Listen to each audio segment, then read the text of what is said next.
Hello neighbor, this is Kurt from eTrailer, and today we're going to be taking a look at the Yakima TimberLine Roof Rack system on our 2020 Nissan Pathfinder. Now if you've got any experience with this particular roof rack system from Yakima, please share and comment below. We love to use your experience to help our other neighbors discover what works best for them. Now let's take a look at what this rack can do for us and our Pathfinder. So the 2020 Nissan Pathfinder does have a third row of seats. And if you're carrying 6 or 7 passengers, that's not going to leave much of any room at all in here for storage of anything that they want to bring with them. That's where this Yakima Roof Rack system with the 60-inch bars is going to come in really handy. Having 60-inch bars is just going to allow you to store more on top of the vehicle as long as we remain under that weight capacity. So I would say, all in all, this is a fantastic option for a 2020 Nissan Pathfinder for just about any rooftop accessory that you want to work with. Now this roof rack system has a capacity of 165 pounds. However, we always want you to be mindful of what the vehicle's roof capacity is. Whichever is lower, the rack system or the vehicle, that's what your capacity is going to be. Now we can mount all kinds of accessories on these bars, be they cargo carriers, bike racks, kayak carriers, ski carriers, all sorts of different things will work with this. There are 2 different ways that you can mount. You can channel mount it by removing an end cap and using this channel here by depressing the rubber strip to mount through that slot up there, or it could be clamp mounted, which means the accessory is going to have a clamp on the bottom that'll come across the bar and tighten on it. Both of those systems are perfectly acceptable to use with these crossbars. Now Yakima uses their SKS or same key system in order to lock all the accessories and the roof rack system itself. You can use those cores right in these slots that you find here in each of the Yakima towers.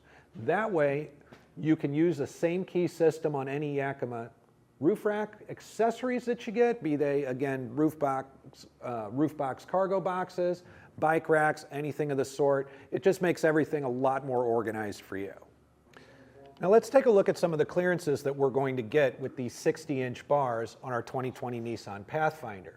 First thing we're going to take a look at is the overhang. Some people are very concerned about how much the bars will overhang as far as, not hitting their head when they're getting in and out of the vehicle. So an overhang like this, the advantage would be that you could actually add more accessories up to the top or make some accessories such as a cargo box easier to reach by not necessarily placing it in the middle. We have enough overhang here on the bars with about 6 inches in the front, and because the bars taper, about 7.5 inches in the back. That's plenty enough space that if we want to mount one side of our rooftop accessory on the outside of the rails here, we're going to be okay to do that. As far as the 2020 Nissan Pathfinder, there are some fixed mounting points up here in the rails. Center to center, we measured those out at 30 inches, which is actually a fantastic spread for your crossbars. Just about any rooftop accessory that you've got is going to fit there. However, because these are a wraparound style of tower, we're able to move these as forward, back, and forth as much as we want. So if we need a wider spread, we've got some room to do that on both the front and the back bar. We're going to check our roof clearance now. We're going to get about 3¼ inches underneath the bar in the front. So if you have a moonroof or a sunroof, please bear that in mind. We want to make sure you have enough clearance to use that and not break it. So as you can see behind me, we've already installed the rear bar on the vehicle, and we're going to show you exactly how we did that by installing the front bar. So the first thing we want to do is have our crossbar out. We've got the end caps off of it here, and we've got the top channel mount here as well, which, as you can see with the end caps off, that is where you'll be allowed to mount those channel top roof baskets and things like that on here. What we're going to need to do is turn it over, and we're going to find this channel in the back right back here, which we are going to mount our TimberLine towers to. Now with the TimberLine towers, these are a wraparound. So what you want to do is kind of get inside here and adjust this a bit so that you can see that bolt hole down there.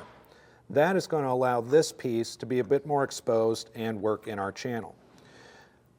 So when we're putting this in, we're going to want to make sure that the bolt side is facing out, because that's where we're going to tighten our bars down and tighten the towers down to our rack there.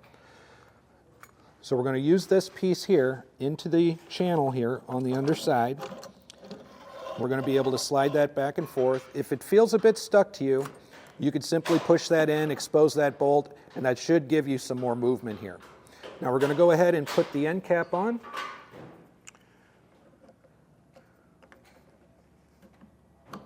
Snaps on just like that.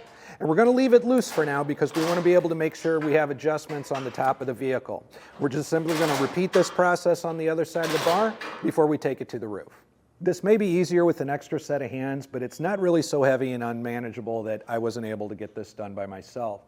So on the far bar, I just simply got the bar over there so that it's resting on it there, and I can make my adjustments. Remember, we left this loose so that we can make the proper adjustments to come over. Once I get this down and latched over, you're going to simply stretch this rubber piece up and over the tabs that are inside right there. That is going to basically wrap your crossbar completely, and we're ready to tighten that down after we make our other adjustments. The other thing we left loose was the crossbar itself. We're going to want to be able to move this back and forth by tapping it lightly so that we can basically get an even overhang between this and the back bar that we've already got mounted. So what we've got our towers seated in a good place where we want it. What we're going to be able to do now, because we left this loose, is slightly tap this back and forth until we get an even overhang on each side of the crossbars. In this particular case, we're looking at about a 7.5-inch mark. We've already got it taken care of on the other side, so now we're going to be able to tighten everything down. Now, every Yakima roof rack system comes with this torque tool right here, and this is a very important piece of equipment because this is going to help us determine whether or not our crossbars and our towers are secure enough to our roof rack to be safe on the road. So where this is going to be used is we're going to see right in here a part that we need to tighten down, and we have another one right here.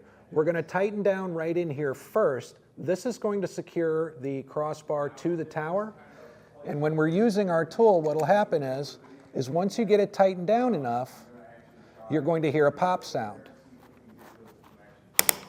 Just like that. That means that our bar is secured to the towers, and we're going to go ahead and secure the towers to the rack.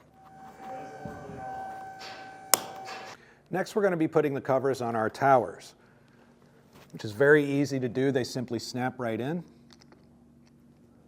like so. And if you've got the Yakima same key system, at this point you'll be able to lock it down and secure your roof rack system to your rails. So there is a look at the Yakima TimberLine roof rack system with 60-inch Jetstream aero bars on our 2020 Nissan Pathfinder. I'm Kurt with eTrailer. Thanks for stopping by.